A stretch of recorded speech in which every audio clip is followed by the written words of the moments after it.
Well, guys, this is the figure that we are going to paint today. This is the Invincible from Infinity the game, and this is one of the typical figures from this game.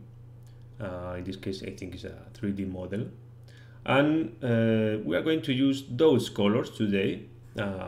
One is from Modeler, and the other one from Gamer. Both of them are from Vallejo, and the difference between one and another is that the game range of colors are more saturated, more intense, and the other, the Model R, are similar to the classic range of Vallejo. Both of them are designed to be used with the brush, but we can use them with the brush as well, and this is what we are going to use, or what we are going to do, better said. And in this case, this range of colors has the thinner incorporated in the mix inside, in the composition of the color inside the bottle. So it's better to be used with the brush because it becomes jammed with a harder than with the classic paints, or even with a thinner. So because of the thinner, because of the fact that they are more diluted inside the bottle to be more fluid and to be used with the airbrush, they are quite transparent and has a different fluidity and texture. As you see, we can extend in a single, more or less in a single brush stroke, a lot these colors, but they are transparent even if we accumulate the pigment. And you can see there that is like a gel, so its texture is different than another color. So because of this transparency and this consistency of the color, we are going to take advantage of these properties to paint over the white prime. The white prime is important because the color is transparent, and we are taking advantage of this white luminosity underneath to cover everything in a single pass, and also to make a slightly visible volumetry in the different plates of the armor when applying a single layer. It's important to cover in a single pass. And if you want to add another pass more, another layer, you need to let it dry, because if not, we are creating volumes and shadows because of the transparency of the color that when becomes accumulated in the different gaps of the miniature, it is creating different tonalities of the yellow. So if we want a single or an homogeneous color, a homogeneous layer of yellow in this case, you need to apply a single layer in a single pass and let it dry. If you want to add another one, a second layer more, sorry. You can see how in the areas where the color is accumulated in the different gaps, it becomes more orange. This is because the color is more opaque there and more transparent in the other parts of the armor. With this technique and this kind of colors, we can achieve some kind of volumetry interpretation, shadow lighting parts, painted parts in the model with only a single layer, which is definitely something very useful when painting war game quality armies or miniatures. When you finish applying the yellow parts, I always say that you have to paint the other in at least the base color of the color you are going to use, or black, because black is more or less neutral, we can say, and help us to see the contrast and the overall look of the figure. So in this case, because I know everything is going to be in a non-metallic gray or something like this, I'm going to apply a base coat of slightly blue gray in all the rest of the parts of the miniature that are still in white. and you see that I'm mixing white and black to achieve the gray, and I'm adding a bit of blue. Any kind of blue is useful or valid for you in this case, so you don't have to apply a specific blue to achieve a bluish gray. Even you can choose a bottle of gray that you have in your selection that it's the one you like.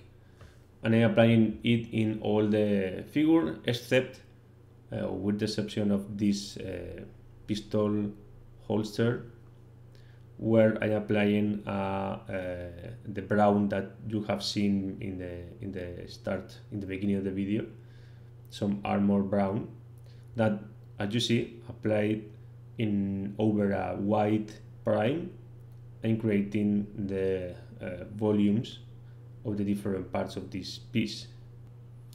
Now that everything is painted, and remember that you have to paint everything. Try to cover almost all the parts, trying not to leave anything in white, maybe a small dot here and there, but try to cover everything. And don't worry in this stage if you miss one brush stroke and you paint something where it doesn't correspond. Don't worry, because in my case, for example, I know that in the future I'm going to paint in the future steps some weathering, so I can fix, for example, a dot of gray inside the yellow armor, right? But as I was saying, now we have to define everything. This is one of the horrible parts of the Infinity miniatures, that they have a lot of edges to define everything, to outline. So when we have painted everything in a base layer, we can use some tricks to be faster painting or defining complex parts of the figures. For example, in this one, it's difficult, or it could be tedious to paint the gaps to add the rim dark lines in areas like those ones in the leg, or in one of the multiple plates of armor that it has. So we mix the brown with black ink, creating a very dark brown, or you can only use a black ink or a black shade from Game Workshop, or anything similar to a wash at the end, that which is what we are going to do, or what we are doing right now. You need to dilute a lot the color that you're going to use, and I recommend you to use, as I said, inks or washes or something similar, and you have to apply it over almost all the areas that you want to define without spending a lot of time. I recommend also to use big brushes because they load more paint, and at the end a wash needs to be loaded. And you can use this stage of defining parts of the armor to take a less diluted part of the color and add the rim lights, the dark rim lights in the different plates of the armor, being more carefully than with a rough wash over all the surface, which I did in those parts. And now I'm trying to define more by painting planes, the planes of light, planes of shadow of the figure. So with a medium dark gray, I'm painting all the planes that are looking, we can say, to the floor. For example, this plane in the middle of the bag will be a medium light. The upper part of the bag will be more luminous, and the lower part is more darker. And those planes inside those shapes of the armor, I don't know what the hell are these these sticks. The lower parts and the inside part could be darker, or here in the leg, these lower angles obviously will be darker as well than the upper ones. All those changes in the luminosity in the different planes of the design of the armor, of the elements, these geometrical elements, will define all of them only by applying which at the end are base coats, because yeah, I'm applying a more or less dilute layer, but as you see, I'm applying a single layer in every plane, making it more darker, but I'm not doing anything complex in terms of glazing or blending. This is just a pure and homogeneous layer of, in this case, a darker gray. Now I'm defining, being more carefully, now with a more or a less diluted paint, the different parts of the armor that needs a bit more definition after applying the wash, and also I'm darkening some of these plates that need to be more darker because they are more high from the light, or less exposed to the light, because they are mostly faced down, facing to the floor. And you see that only by applying those base coats, we can say, we are defining a lot all the figure and making the volumetry work in global terms of light and interpretation of the volumes.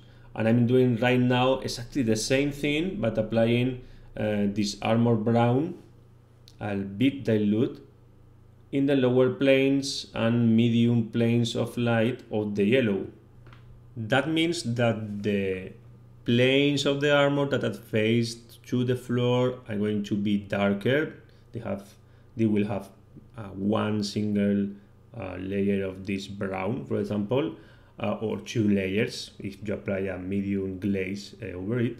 And the plates of the armor that are faced to the front, we can say, are going to be a bit more luminous than the previous ones.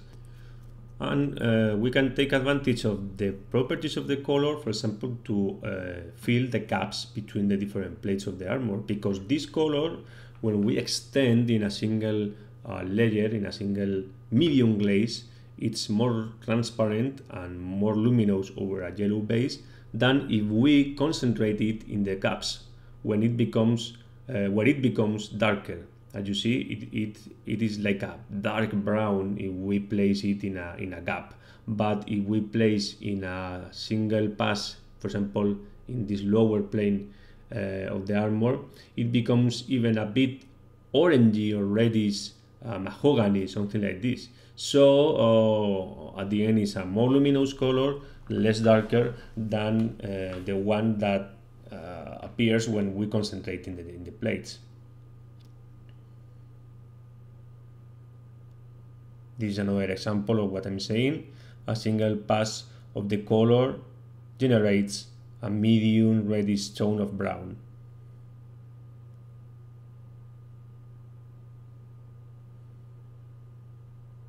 But if we concentrate the color in a gap, it becomes a very dark brown, which is useful for us to outline. It is very similar to an ink. If we concentrate an ink, it is very dark. If we extend an ink, it's more transparent and it has more vibrancy of the color. So guys, thank you for watching. See you in the second part of this process.